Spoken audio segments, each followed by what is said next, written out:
On en parlait il y a quelques minutes à peine de cette tragédie avec la ministre des Aînés, Marguerite Blais, cet incendie qui a causé la mort à 32 personnes âgées à l'Île-Verte il y a maintenant 5 ans aujourd'hui. On nous dit que ce ne serait pas survenu si dans la section où c'est arrivé, s'il y avait eu des gicleurs. Le coprésident de l'Association des chefs des incendies du Québec, Jean Mélenchon, est avec nous pour nous en parler. Bonjour. Bon matin. C'est vrai que vous travaillez là-dedans. Vous rentrez quelque part, vous voyez ça, vous voyez des résidences personnes âgées. Il y en a encore 1 sur 2 au Québec où il n'y a pas de gicleurs. Absolument. Sur les 1870 résidences privées au Québec, la moitié reste à gicler à l'heure où l'on se parle. Bon, c'est la voie à suivre. Au moins, je suis persuadé que vous voudrez au moins qu'il y ait des détecteurs de fumée, parce que ça aussi, déjà, là, c'est coup-ci, coup-ça. Mais n'oubliez pas qu'il y a un avertisseur de fumée dans les résidences. Un avertisseur de fumée, c'est un pompier qui vous surveille, en fait. Puis les gicleurs, bien, ça permet d'éteindre le début d'incendie avant l'arrivée des secours. Donc, c'est sûr que nous, dans les résidences de personnes âgées, dans des immeubles aussi à risque, je pense que c'est important d'avoir l'ensemble des gicleurs. Et d'ailleurs, c'est pour ça que le gouvernement du Québec aussi a émis une subvention auprès des propriétaires de résidences, justement, pour se mettre aux normes au niveau des gicleurs.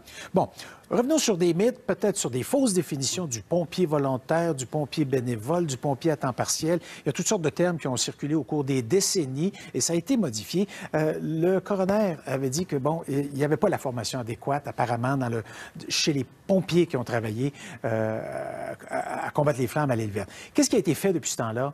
Et revenez un peu là, sur la définition de qu'est-ce que c'est un pompier volontaire. C'est pas quelqu'un qui fait juste tenir un boyau. Il y a une technique derrière ça. Bien, en fait, un pompier volontaire ou temporaire, maintenant on appelle ça des pompiers temporaires, c'est des pompiers qui travaillent à quelques... Je traduis mon âge. Oui, c'est ça.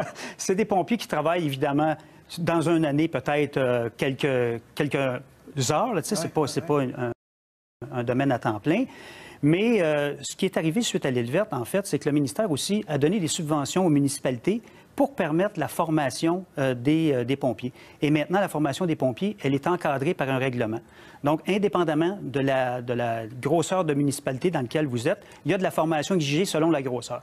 Puis, ce qu'il faut comprendre aussi, comme par exemple à l'Île-Verte, c'est qu'au Québec, sur les 1200 quelques municipalités, il y en a plus de 1100 que c'est des municipalités de moins de 5000 de population, avec des corps de pompiers plus petits. Et c'est pour ça que nous, et le coroner à l'époque, avait mentionné le regroupement des services d'incendie, qui serait aussi important. D'ailleurs, quand on regarde les regroupements depuis le début des années 2000, il y avait 960 services d'incendie au début des années 2000. Aujourd'hui, nous en sommes à 673.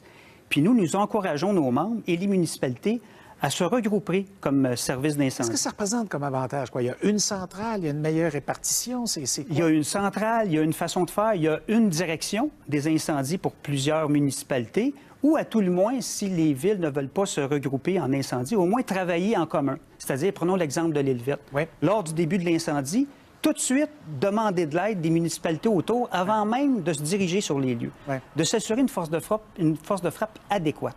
Donc, ça veut dire que quand les camions des autres villes arrivent, ils savent où aller, ils savent à qui demander les ordres ou de qui recevoir les ordres. Absolument. On a la même technique pour attaquer l'incendie en question. Absolument, tout à fait. Bon, est-ce qu'il y a d'autres recommandations là-dedans dans le rapport de l'âge? C'était M. Delage, je pense. C'est le maître Delage, oui. Le maître Delage qui l'avait fait, qui vous tiennent à cœur et qui devraient être mis en place. Bien, en fait, il y avait aussi la surveillance dans les résidences, de s'assurer de la formation. Oui, aller faire des inspections. Nous, les services d'incendie, nous avons mis ça dans nos inspections périodiques des risques.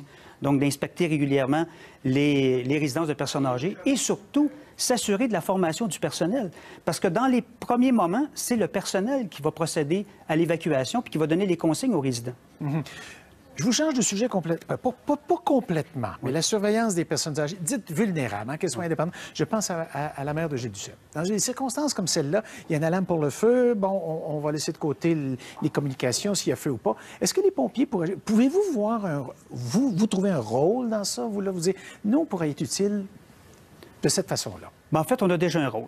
C'est-à-dire que dans le cas d'une alarme incendie ou d'un début d'incendie, on se rend sur les lieux. Toutes les résidences ont un plan d'évacuation. Et normalement, à l'extérieur, il y a un point de ralliement où, quand on arrive sur les lieux, l'ensemble des résidents devraient être à l'endroit positionné.